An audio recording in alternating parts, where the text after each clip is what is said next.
Salut tout le monde, c'est Cassandra. Bonjour, c'est Capucine. On se retrouve aujourd'hui pour un podcast couture, je ne sais plus du tout lequel c'est. On doit être au 33 ou 34, voire peut-être un peu plus. Je ne sais 35, plus du tout. Je pense. Ouais. 35 ou 34. Voire 36, je ne sais pas. Vous verrez bien quand, de toute façon quand ce sera en ligne. Donc podcast couture, donc une vidéo dans laquelle on va vous parler de nos derniers projets couture. Des en cours exceptionnellement aujourd'hui et des projets qui sont finis depuis quelques jours, voire quelques semaines pour certaines. Donc comme d'habitude, on va vous présenter les habits qu'on porte aujourd'hui. On passera au projet avec les essayages et chacune à notre tour. Avant de commencer, on voulait vous remercier pour l'accueil du dernier podcast couture, mais également le podcast tricot qu'on vous a présenté entre temps. Si vous n'êtes pas au courant, on propose depuis quelques mois des formats tricot crochet, puisque on a une personne qui s'y est intéressée de plus en plus au tricot. Et aussi oui, moi aussi. Cassandra aussi, ça y est. J'ai bientôt fini mon premier ouvrage en tricot, donc oui. À voir au prochain épisode de podcast tricot. Je te laisse commencer. Alors je porte aujourd'hui une chemise que vous avez vue dans le... Je sais pas. C'est un podcast il n'y a pas longtemps, donc on vous met le lien en bas avec un pantalon de burda que on vous a montré ici aussi. Donc on vous met les liens vers le podcast. Voilà. J'adore le mettre et vous allez voir pourquoi. Moi pour ma part je porte la blouse, c'est pas Delia je crois, c'est Arabella. J'hésite entre les deux. À chaque fois, hein. Je pense que c'est Arabella parce que il me semble que je m'étais fait... Ou Delia. Delia ou Arabella. C'est presque dans les derniers, presque les dernières... de la maison Victor. Ouais. Apparition, oui. Donc j'ai réalisé en coton. Je vous l'ai présenté, je pense qu'il y a plus d'un an. Je porte par-dessus un top, un slip-over en crochet que j'ai réalisé l'année dernière. Voilà, et pour le pantalon, je porte un pantalon que j'ai chiné dans une friperie ou chez Emmaüs, je ne sais plus. Que j'ai remis à mes mesures, puisque, enfin surtout sur le bas du pantalon, parce que c'est un pantalon d'homme de base, c'est un Devred. Et voilà, ça faisait un moment que je voulais le remettre à ma taille. J'ai enfin pris le temps de le faire. Voilà. Et il est trop bien, je le porte tout le temps. Il te va très bien. Il est vraiment agréable, donc... Au moins tu ne portes pas le pantalon. Au moins je ne porte pas un pantalon Victor de la maison Cobalt, effectivement, puisque je suis tout le temps avec, sinon. Effectivement, ouais. Je vais commencer? Ouais. Je vais commencer parce que moi j'en ai plus que Cassandra. Je vais commencer par une cousette que j'ai fait pour mes petits enfants. Donc je voulais faire un peignoir pour chacun d'eux. Je vous montre le tissu parce que je vais vite m'en débarrasser parce que il est trop. Bah, ça part en chute. C'est ça. Je peux le réutiliser quoi. Voilà, je vais cacher Cassandra. Donc c'est ce genre de tissu que j'ai acheté, c'est Dries & Stoffel. C'est tout doux, mais c'est désagréable à toucher parce que vous en avez partout. Je peux le réutiliser en rembourrage par exemple. Oui, tu peux, parce que j'allais le jeter. J'allais le jeter parce que... Voilà, donc j'ai cherché des patrons de peignoir que je n'ai pas trouvé. Et merci d'ailleurs à Pascal de Nona Créa, parce qu'elle fait beaucoup de vêtements pour ses petits-enfants et je lui ai demandé conseil. Et elle sait pourquoi, je lui remercie. Merci beaucoup Pascal. Donc du coup, moi j'ai utilisé un patron dans le livre Maison Victor que vous voyez sur le côté. Donc c'est un gilet. Non, c'est un gilet que j'ai. Oui, c'est un gilet au cardigan, c'est la même. Oui. Que j'ai transformé, mais je vais vous montrer comment j'ai fait. En fait, le gilet, il est tout droit ici. Ça, c'est le devant. Donc, j'ai écarté, j'ai évasé ce côté-là pour avoir un peignoir plus ample. Donc, j'ai fait sur le devant et sur le dos, ici. Le côté latéral, en fait. Voilà. Tout simplement, et ça fait un peignoir, j'ai rallongé. Tu leur as mis des capuches? Non. Non, okay. Ça sert à rien parce qu'on n'utilise pratiquement pas. Parce que c'est pas un peignoir sorti de bain, c'est un peignoir pour avoir... pour traîner à la maison. Voilà, le matin, le soir après la douche. Voilà, j'ai tout simplement... J'ai rallongé, ça fait un peignoir que on vous met les photos sur les côtés. Je pense que tu peux en commencer avec un deuxième aussi. Ah, je peux commencer avec un deuxième. Donc ça, c'est fait. Excusez-moi si je fais un petit peu de bruit. Donc, j'ai fait un deuxième blouse que vous voyez ici. C'est un tissu de cousette que j'ai acheté il y a 2 ans, je pense. Qui attendait son jour avec les tissus. C'est de la viscose avec de plumetis. Genre plumetis, mais je ne sais pas si c'est vraiment plumetis. Donc, c'est un modèle de couture actuelle que numéro 28, c'est le modèle numéro 29. C'est de taille 36 à 48. Moi, j'ai fait la taille 40. Les marges de couture elles ne sont pas comprises dans couture actuelle. Il faut bien que vous marquez les repères parce que c'est très important au niveau de col. Et si vous regardez bien, les empiècements, en fait, c'est arrondi. C'est pas carré ici. Je me cache. C'est arrondi sur le côté. Il y a beaucoup de franges tout devant, ici. Derrière aussi. Et derrière aussi. Et après, vous avez un col très facile à faire parce qu'en fait, vous avez qu'un seul bande très très longue que vous cousez sur l'endroit et vous repliez après sur l'envers. Et moi, j'ai fait une couture. Je peux prendre? C'est pas l'inverse que tu... Non, j'ai rien dit. Ouais. Je vais réexpliquer. Donc, vous avez un empiècement arrondi, comme j'ai dit. Vous avez beaucoup de franges. Le col, c'est seulement une bande très très longue. Vous cousez ici sur l'endroit du col et jusqu'à la fin du col. Et après, vous cousez donc vous vous arrêtez là.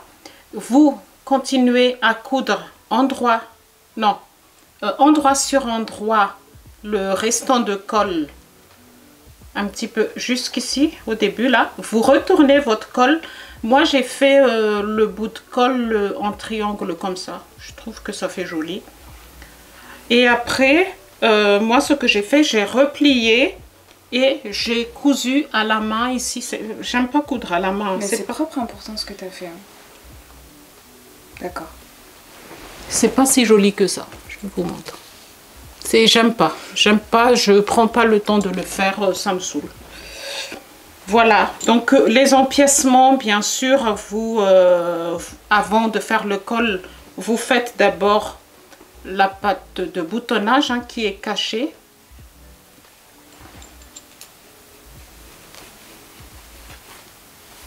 Comme ça.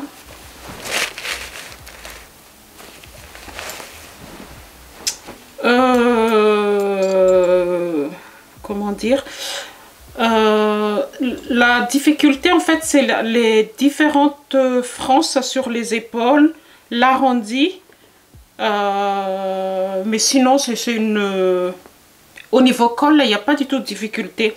Moi je n'ai pas fait de fente indéchirable sur la manche comme là.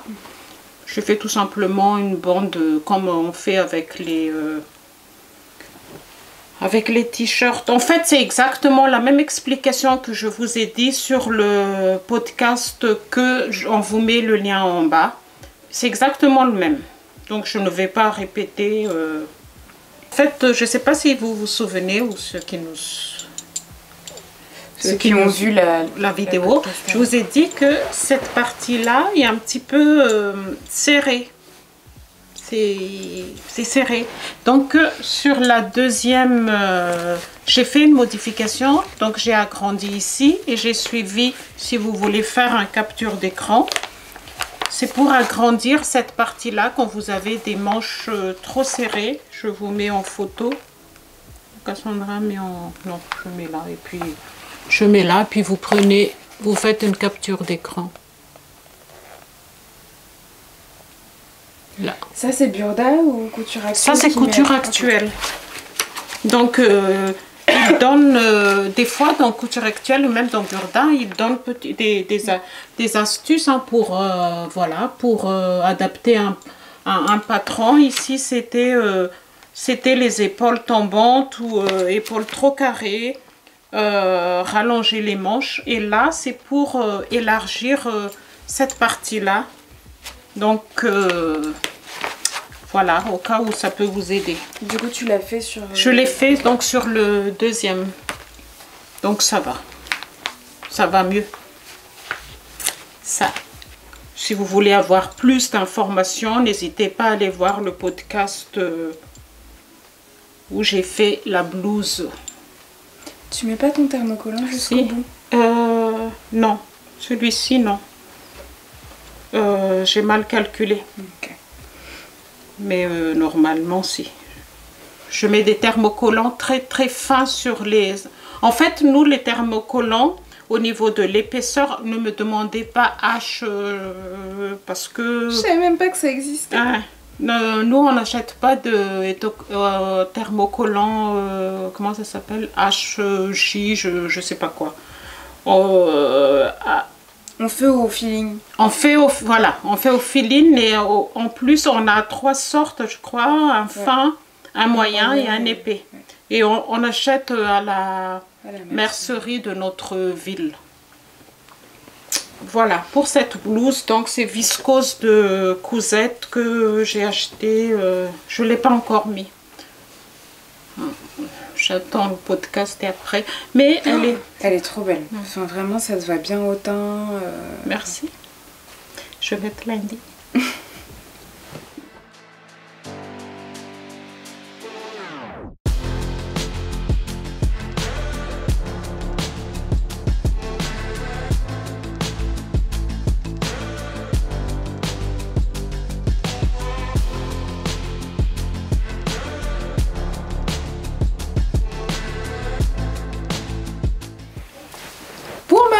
Oui, ça va être rapide. Parce que beaucoup de travail et que du coup j'ai pas trop le temps en ce moment pour coudre pour moi. Par contre j'ai un en cours depuis je pense minimum 1 mois. Ouais, 1 mois. Ça fait, je pense, en plus je vous en ai déjà parlé, c'est un tissu que j'ai acheté en 2022, donc déjà ça remonte. Que j'ai acheté en Espagne, j'étais partie, enfin bref, en école d'été, tout ça, et puis il y avait un petit temps libre à la fin de la semaine. Moi, j'adore les tissus, donc je vais voir les tissus. Il y avait un grand magasin, enfin magnifique. Et en fait, je suis tombée sur ce tissu. Mais juste, il est incroyable. Et il est... alors... Je pense, j'arrive pas très bien à définir, j'ai l'impression que c'est du coton avec soit un peu de mélange de polyester, ouais, et avec une fine couche en fait de, je sais pas si vous voyez, du coup c'est un petit peu brillant avec une couche d'imperméable. On voit bien en plus vraiment on voit que ça a été rajouté dessus, donc c'est pas donc voilà. En fait c'est pas un tissu hein. C'est un imper. Oui léger, ouais, vraiment quelque chose très fin pour la pluie. Et bien sûr, qu'est-ce qu'on fait avec un tissu pour la pluie? On en fait un kawaii. Parce qu'il y en a marre de la pluie, moi je me retrouve à prendre le kawaii de mon copain, qui est beaucoup trop grand au niveau des manches. Je suis obligée de me faire des plis à chaque fois, enfin bref. J'ai rien d'adéquat aujourd'hui quand je dois sortir et qu'il pleut des cordes. Et donc, je tombe sur ça, sur le tissu, et bon, ça fait un moment quand même que je me dis qu'il faut que je fasse un kawaii. Et donc j'ai choisi le modèle le modèle 10 de Couture Actuelle numéro 3. Donc c'est un kawaii un kawaii, ils appellent ça une parka, qui est plutôt simple en termes de coupe. Donc avec une capuche, des poches passe-poilées, une capuche. Oh, ça doit être facile avec ça. Mais j'ai oublié de thermocoller d'ailleurs. Ah bon, tu l'as déjà fait? Il y en a une qui est faite, ouais. D'accord, c'était facile? Ouais, ça va. Ouais. Donc une capuche, des manches raglan, bien évidemment. Et voilà, donc c'est vraiment un modèle qui est assez simple. Je me dis que c'était adéquat en fait par rapport au tissu qui est quand même très... Voilà, quoi. Très coloré, très pimpant, donc voilà, il y a une fermeture avec... Pourquoi c'est très pimpant? En contraste avec une parka noire, oui. Ouais. C'est très fleuri quoi quand même, c'est très coloré. Par rapport à moi où je... Alors oui, effectivement, c'est plus... En fait c'est très pimpant en termes de motif pour l'œil, mais en termes de... couleur pétante, c'est pas un tissu qui est pétant. Du coup, j'ai commencé, tout est découpé. J'ai que la poche passe-poilée qui est que sur un côté qui est faite. Donc j'ai quelques détails à corriger, notamment sur des fils qui dépassent, bien repasser, pas trop non plus, mais bien repasser mon tissu pour que les plis soient bien faits et puis bien les fixer surtout. T'as pas fait de coton pour... Si, parce que ça faisait un moment que j'en avais pas fait et puis voilà. Juste à assembler le fond de poche en tout cas sur ce côté. Je pense que j'ai fait une modification parce qu'en fait j'ai préparé le patron depuis vraiment très longtemps. Du coup 2022 voire même avant. Et sur le patron en fait la poche elle est droite. Elle est droite et je sais pas, je crois que j'ai pas du coup reproduit l'emplacement de la poche, donc j'ai vraiment fait au feeling. Selon moi, déjà par rapport à la hauteur, parce que souvent sur les vestes les poches sont trop basses. La parka j'ai dû la raccourcir, donc aussi ça a remonté l'emplacement de la poche. Voilà où j'en suis aujourd'hui. J'ai l'impression qu'il n'y a pas de doublure qui est prévue avec cette parka. Je ne comprends pas. Mais il parle pas du tout de doublure. Mais tu peux... Ah mais moi je vais la doubler forcément parce que oui. Alors, j'ai aussi une envie. C'est que j'ai envie d'avoir la possibilité d'enlever ou d'ajouter une doublure un peu plus chaude, donc avoir un petit bout de polaire. Et là il est en train de se dire mais dans quoi elle s'embarque encore, forcément. Donc juste sur la partie du corps en fait d'avoir la possibilité d'enlever ou pas une partie en polaire quand il fait un peu plus froid ou un peu plus chaud, donc mais vraiment juste sur le tronc en fait, pas sur les manches parce qu'après je pense que ce serait trop compliqué, mais vraiment comme si j'avais une sous-veste, mais après je me dis pourquoi tu fais pas une sous-veste tout simplement? Oui, et puis j'ai ma veste sans manche aussi que je peux juste mettre en dessous, à voir, mais voilà, ouais, j'ai l'impression qu'il n'y a pas de doublure. Parce qu'ils disent coton imperméable, coton à rayures, mais c'est 50 cm sur 1,40 m de large. Voilà, pour moi c'est pas suffisant pour pouvoir faire une parka en tout cas, et puis ils l'utilisent vraiment que pour la capuche. Donc voilà, c'est une parka sans doublure. Je trouve ça un peu En termes de finition, Mais je au sais pas niveau ce que de ça photo, donne. tu vois sur la dame, Au niveau de photo, il me semble que la dame, il n'y a pas de doublure. non. Bah, tu vois pas trop. On voit pas l'intérieur, on voit vraiment que la capuche. Donc, Il n'y a que la capuche qui a une ouais. doublure. Voilà. Affaire à suivre quand ce sera fini. Je l'espère avant la fin de l'année quand même. Mais c'est vrai que j'ai quand même pas mal de travail en ce moment, donc... Il y a des priorités. Voilà. Il faut que tu prennes le temps pour toi. Ouais, oui, oui. Et je continue parce que Cassandra donc n'a plus. Moi j'ai fini, voilà. Là je me mets à votre place et j'écoute Capucine. Après ça, donc j'ai fait cette blouse qui est là. Voilà. Cassandra va vous montrer.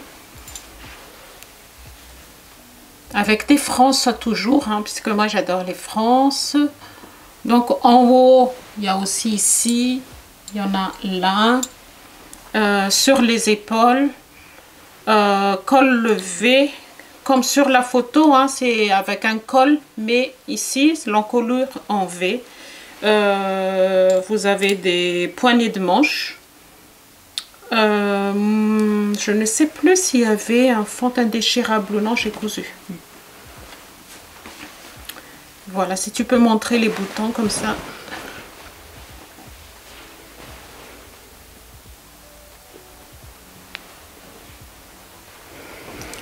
Voilà, donc ça c'est une chemise de couture actuelle numéro 20, c'est le modèle numéro 09, je lis mon cahier. C'est de taille 40, 44, 48, les marges de couture ne sont pas comprises. Moi j'ai fait la taille 40 et sur la hauteur du haut ici j'ai enlevé 2 cm. C'est ça, j'ai enlevé 2 cm. Oui, voilà, il y avait une... normalement, il y a une manche, il y a une fente indéchirable que je n'ai pas fait. Ton ourlet, il est incroyable. Ah ouais.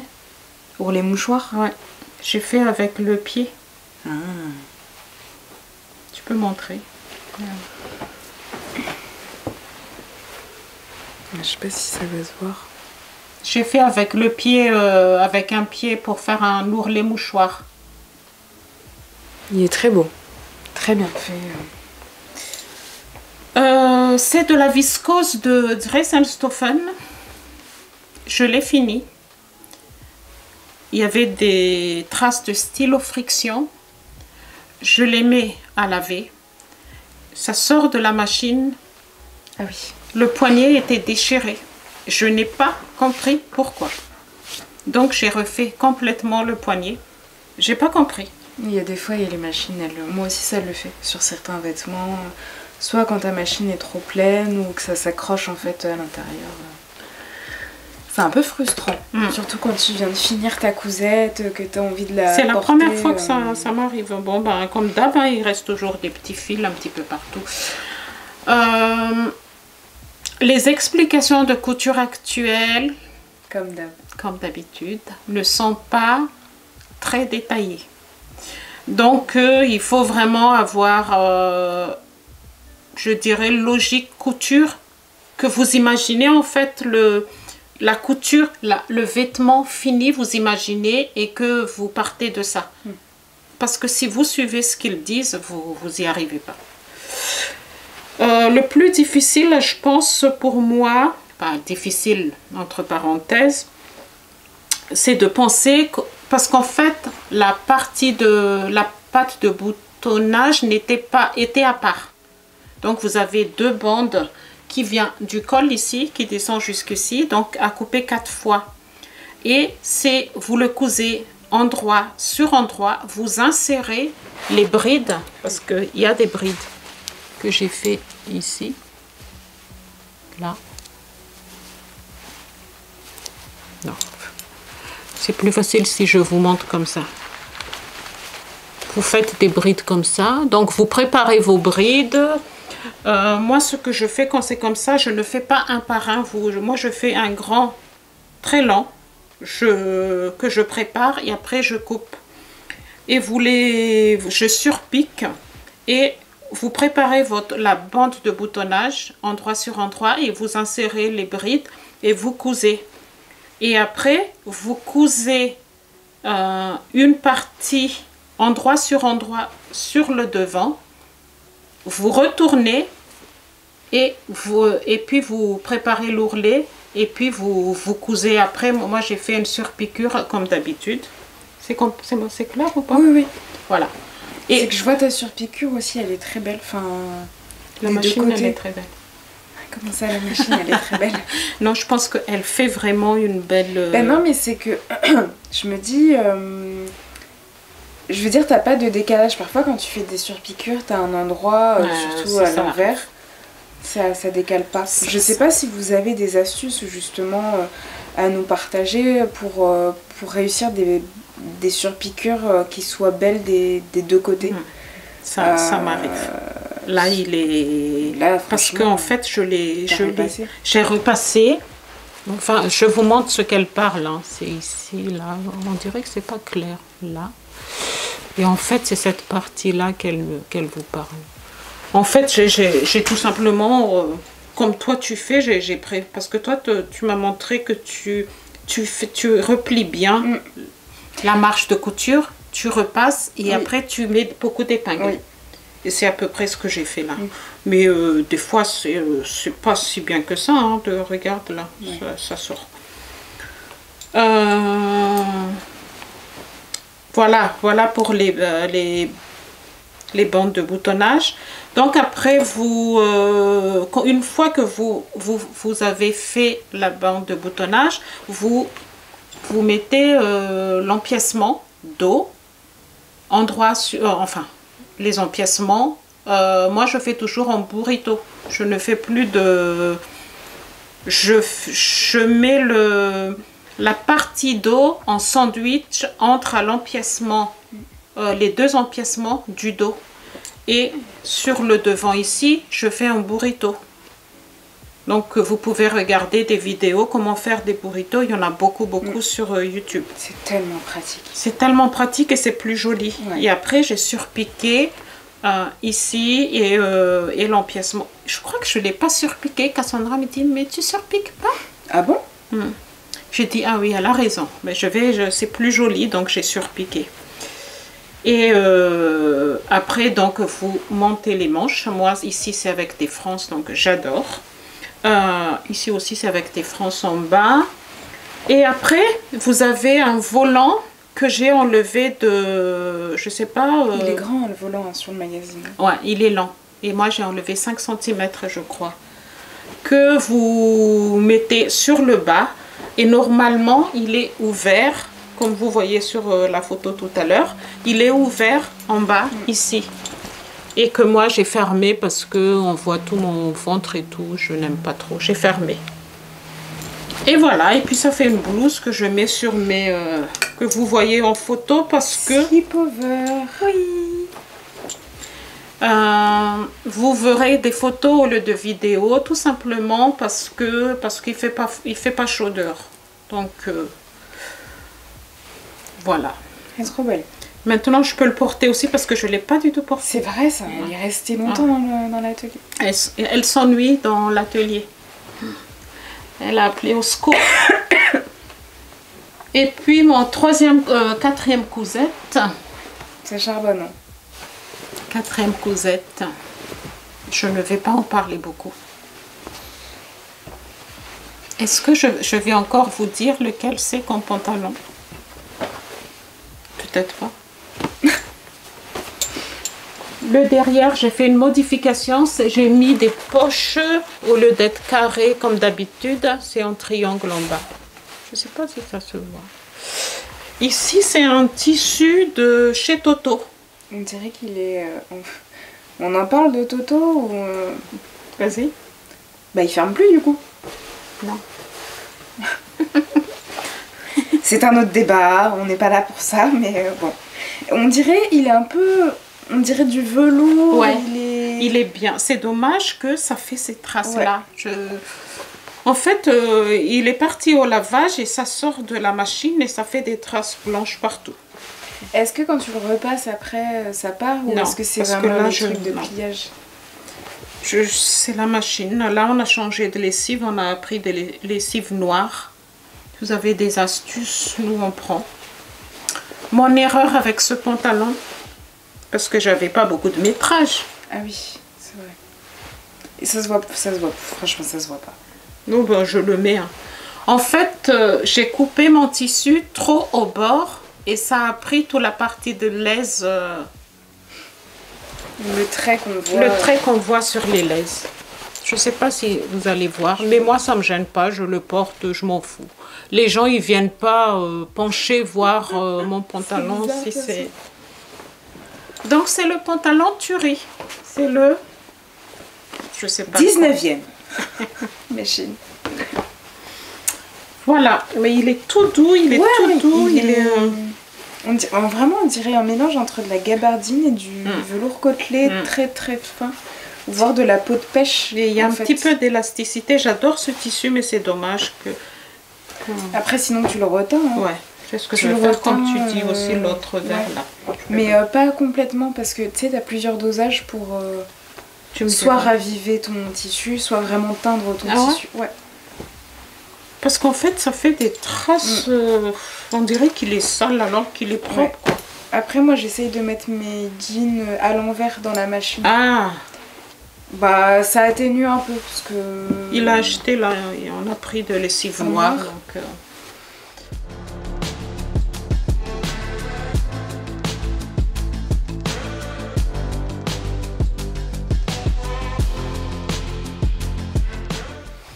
je continue, je termine alors. C'est le podcast le plus court de Capucine et Cassandra. Je sais pas combien on est. Je termine avec un manteau que vous avez déjà vu sur les stories. Sur les stories. Oh, il est tellement doux. C'est un tissu de Dries & Stoffen que j'ai acheté il y a 2 ans. Tu avais déjà en tête de faire un... Oui, je voulais faire un manteau. Tous les ans, je fais un manteau. L'année dernière, je n'ai pas du tout fait. Mon mari me dit, mais tu n'as pas du tout fait de manteau. Donc, voilà, un manteau. Encore. Du coup, vu que tu n'en as pas fait l'année dernière, tu vas te rattraper en faisant 2 cette année? Non, parce que j'ai pas de tissu de... Ah ouais? Donc c'est un manteau de modèle de Burda que vous voyez sur le côté. C'est un manteau que j'ai déjà fait. Je l'ai fait en gris.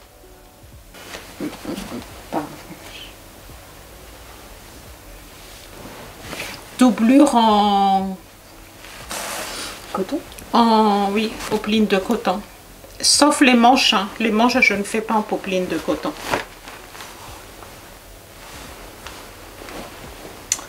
Alors...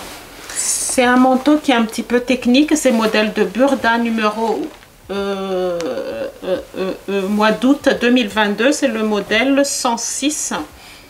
C'est de taille 36 à 44, je l'ai fait en 38, j'aurais dû faire en 40 je pense, il est tout doux. Il est trop serré? Non, il n'est pas trop serré, mais des fois quand je mets des pulls un peu plus, j'ai du mal. Il y a beaucoup de pièces. Il y a 12 pièces à tracer. Quand je dis 12, il y a déjà les doublures. C'est ça qui est bien dans les modèles Burda, en fait, parce que vous avez les doublures qui sont déjà à décalquer. Si vous faites un manteau, par exemple, de couture actuelle, il faut retracer les doublures et il faut enlever la parmenture, la partie parmenture. Et tandis que là, tout est tracé, sauf les manches. Mais même les cols, il y a le col dessus et le col dessous. Il y a ça. Les marges de couture sont à rajouter. Donc, c'est 1 cm pour les coutures et 3 cm pour les manches. Je fais jamais attention. Et l'ourlet. Je ne respecte pas. Je respecte le 1 cm. Mais les 3 cm, je ne respecte pas parce que je suis petite et et les patrons sont toujours lents. Donc, je n'ai pas besoin de rajouter. Le plus technique dans ce manteau, je vais vous montrer. J'étais en train de regarder, moi, les détails, j'aime trop. Non, mais franchement, je pense qu'en tant que couturière, on est... Enfin, peu importe, hein, ça peut être des vêtements de proches ou quoi. Moi, j'aime trop regarder, enfin, même juste toucher le tissu, voir comment c'est. Et regarder les détails de couture et tout. J'espère que tu fais pas ça à tout le monde quand même, que tu fais comme ça à tout le monde. Non, bah aux gens que je connais, mes amis ou quoi. Non, moi non. Je regarde pas les détails de leurs vêtements parce que là, ils sont tous, sauf une collègue, ils achètent tous leurs vêtements. Donc ça m'intéresse pas. Donc je regarde pratiquement pas, non. Le plus, donc, c'est un manteau qui est très technique. Je vais vous dire pourquoi. Vous avez déjà une poche passe-poilée, donc avec rabat, ici. Donc, vous pouvez faire comme ça, hein, ou comme ça.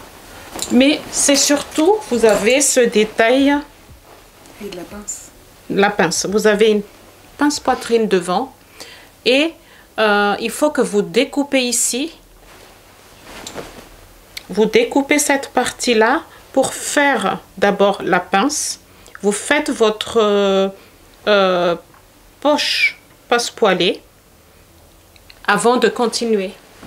Ça, c'est le premier détail. Le deuxième détail, c'est le col tailleur. Il faut bien respecter quand vous cousez endroit sur endroit les deux cols, bien respecter l'angle qui est ici. Le doublure, ce que j'adore avec les patrons Burda, je pense que c'est les patrons qui sont vraiment bien pensés, quoi. C'est dommage qu'ils se renouvellent pas. En fait, je trouve que ça fait plusieurs mois, les modèles ne me plaisent pas. Mais tout est bien pensé. Vous avez une pointe poitrine sur le devant de doublure. Vous avez des plis d'aisance dans le dos qui est là, et qui continue jusqu'en bas. En fait, vous faites votre pli, mais il y a une petite couture au milieu et une petite couture à la fin. Ici. Là où je mets ma main. Donc en fait, votre pli d'aisance, il est vraiment plié parce qu'il est tenu sur 3 endroits. Qu'est-ce que je voulais dire aussi? Donc une fois que vous avez fait la pince poitrine, vous faites la poche, vous cousez les coutures latérales parce que vous avez une partie ici à rajouter au milieu, sur le côté. Les manches, ce sont des manches tailleur. Je voyais le détail là, du raccord, trop beau. Ici. Et après, c'est le col tailleur. Donc moi, ce que j'ai fait, je fais d'abord tout le parti extérieur jusqu'au col. Après, je prépare la doublure jusqu'au col. Vous avez cette petite parmenture là à rajouter sur doublure. Et je mets le col endroit sur endroit.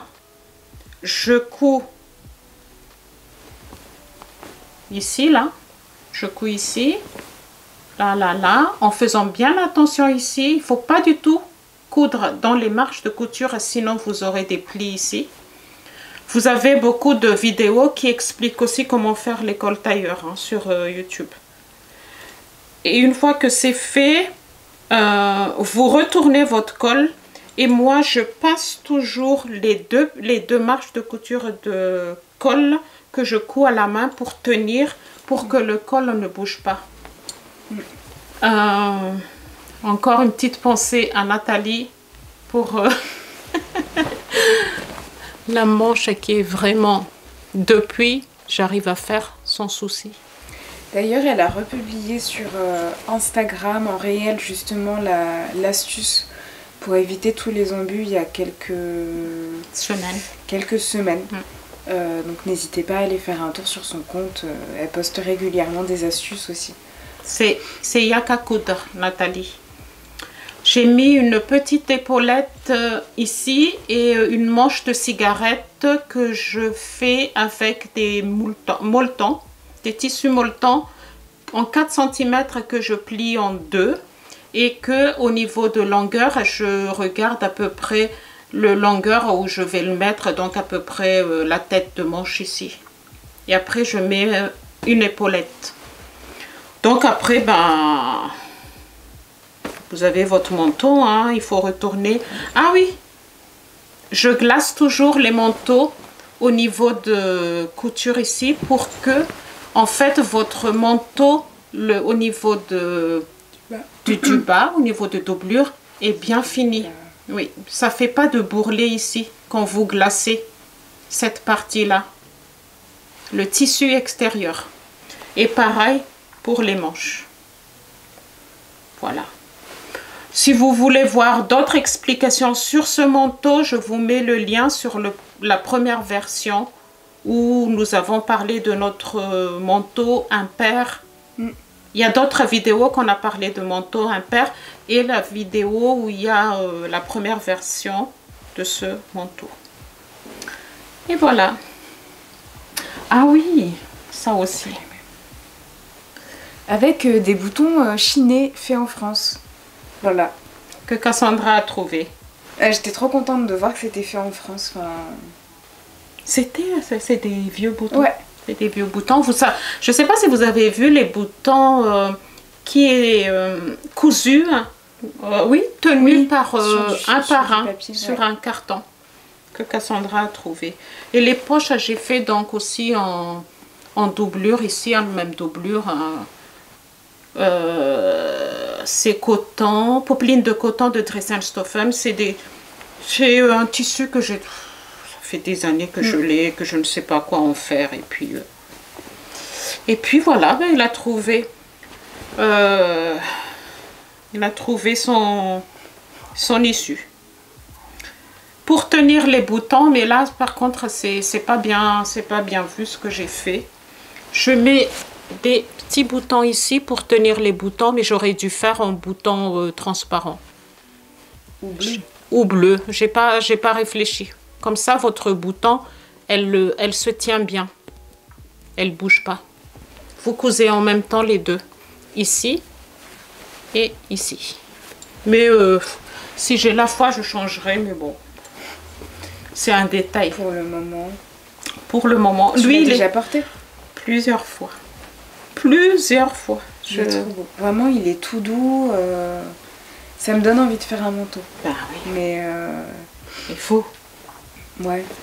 C'est le moment. Un vert. Ouais. Vert sapin là. Ouais. Déjà, il faut que je modifie la petite veste orange que j'ai faite, la quadrillée, parce que justement, en fait, j'ai pas. Il me semble que j'ai pas surpiqué le col. Et en fait, vu que je l'accroche sur un porte-manteau, il bouge le col. Donc il faut que je fasse une petite modification. Je pense qu'un col de manteau, c'est mon avis à moi, il faut toujours que ce soit surpiqué et quand ce sont des tissus aussi épais comme ça, il n'est pas très épais. Hein. Moi j'ai rallongé le point. Je crois que je l'ai fait en 3 mm. Parce que si vous faites trop petit, ça se voit pas. Il va être... Surtout, ça fait pas beau, je trouve. Ouais. Donc, quand tu rallonges un petit peu, parce que ton tissu, il est épais, c'est plus... Voilà. Oui. Je vais vous montrer. Et puis, c'est fini, hein, le poté.